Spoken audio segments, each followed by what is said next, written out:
വളരെ ഡേഞ്ചറസ് ആയിട്ടൊരു കാര്യം. ഇന്ന് കാണുന്ന ന്യൂസുകളിൽ നമ്മൾ പല കാര്യങ്ങളും പെൺകുട്ടികൾക്ക് അങ്ങനെ സംഭവിച്ചു, ഇങ്ങനെ സംഭവിച്ചു. അവിടെ എന്താ രാമേന്ദ്ര പ്രശ്നം? നോക്കിക്കോളൂ.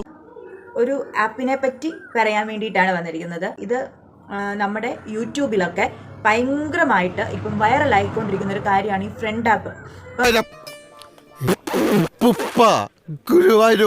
നമുക്കിങ്ങനെ ഫുഡ് ബോറടിച്ച് കഴിക്കുന്നതിനേക്കാളും നല്ലത് നമുക്ക് ഫ്രണ്ട് ആപ്പ് യൂസ് ചെയ്യാം. പിന്നെ ഇന്നത്തെ എല്ലാ റോസസും നമുക്ക് റിയൽ മണി ആയിട്ട് കൺവേർട്ട് ചെയ്യാനും പറ്റും. അപ്പൊ ലിങ്ക് വേണ്ടവരെ ബയോയിൽ ചെക്ക് ചെയ്ത് നോക്കാം. അത് നല്ലതാ, പരിചയമുള്ളവരെ തന്നെ വഞ്ചിക്കുന്നത് നല്ലതാ, ഇല്ലടാ. ഇനി മറ്റൊരു വ്യക്തി എന്റെ അടുത്തല്ലേ സംസാരിച്ചത്, അത് ഞാൻ എന്റെ ഫ്രണ്ട് ആയിട്ടുള്ള ഫ്രണ്ടിനോട് സംസാരിച്ചോണ്ടിരുന്നതാ. അതല്ലേ എന്നിട്ട് ഇപ്പം പ്ലേ സ്റ്റോറിലൊക്കെ ട്രെൻഡിങ് ആയിട്ടിരിക്കുന്ന ആപ്പ്. അത് തന്നെയാ.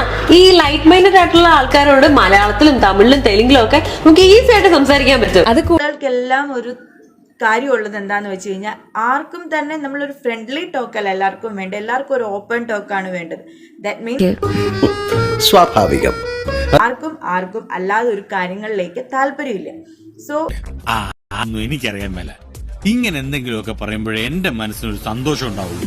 ഞാൻ എന്റെ സന്തോഷം നോക്കിയാൽ പോരെ. അത് ഈ ആപ്പ് യൂസ് ചെയ്യുന്ന ഗേൾസിന് ഗിഫ്റ്റ് കിട്ടും. അത് നമുക്ക് റിയൽ മണിയായിട്ട് കൺവേർട്ട് ചെയ്യാനും പറ്റും. ഓപ്പോസിറ്റ് ജെൻഡറിലുള്ളവരോട് സംസാരിക്കാൻ കോൺഫിഡൻസ് ഇല്ലാത്തവർക്ക് ഈ ആപ്പ് നമ്മളെ നന്നായിട്ട് ഹെൽപ്പ് ചെയ്യും. നമ്മുടെ കോൺഫിഡൻസ് കൂടും. അതിലെന്തൊക്കെ ഫീച്ചേഴ്സ് ഉണ്ടെന്ന് അറിയോ? Voice call, video call, chicken, mutton, കട്ടൻ, fish fry, fish molee, fish roast, mutton biryani, chicken biryani, egg biryani, veg biryani, കരിമീൻ, നെയ്മീൻ, പൂമീൻ, നെയ്മീൻ. ആരുടെങ്കിലും കോൺഫിഡൻസ് കൂട്ടാൻ പറ്റും. ഞാൻ എന്തായാലും ഡൗൺലോഡ് ചെയ്ത് നോക്കട്ടെ എങ്ങനെ ഉണ്ടെന്ന്. ഡൗൺലോഡ് ചെയ്യാൻ വേണ്ടിട്ടേ പ്ലേ സ്റ്റോറിൽ ജസ്റ്റ് ഫ്രണ്ട് ഒന്ന് ടൈപ്പ് ചെയ്താൽ മതി, അപ്പൊ തന്നെ കിട്ടും. ഒരു മര്യാദ വേണ്ടി ആൾക്കാരെ മീറ്റ് ചെയ്യുക, അവരോടൊപ്പം ടൈം സ്പെൻഡ് ചെയ്യുക, ഫ്രണ്ട്ഷിപ്പ് മെയിൻറ്റെയിൻ ചെയ്യുക എന്നുള്ളതൊക്കെ എനിക്ക് ഭയങ്കര ഇഷ്ടമുള്ള കാര്യങ്ങളാണ്. നെതർലൻഡ്സിലോട്ട് ഷിഫ്റ്റ് ചെയ്ത ഉടനെ ഇപ്പം എനിക്കിവിടെയുള്ള ഫാമിലിയെ ഞാൻ കണ്ടുപിടിച്ചതും ഓൺലൈൻ വഴി തന്നെയായിരുന്നു. ഇൻസ്റ്റാഗ്രാമും ഫേസ്ബുക്കും ഒക്കെ ആയിരുന്നു പുതിയ ആൾക്കാരെ മീറ്റ് ചെയ്യാൻ ഞാൻ അന്ന് യൂസ് ചെയ്തിരുന്ന മീഡിയം. ഇന്ന് കാര്യങ്ങൾ കുറച്ചുകൂടെ സിമ്പിളാണ്. നല്ല ഫ്രണ്ട്സിനെ നിങ്ങൾക്ക് ഫ്രണ്ട് ആപ്പിലൂടെ കണ്ടെത്താം.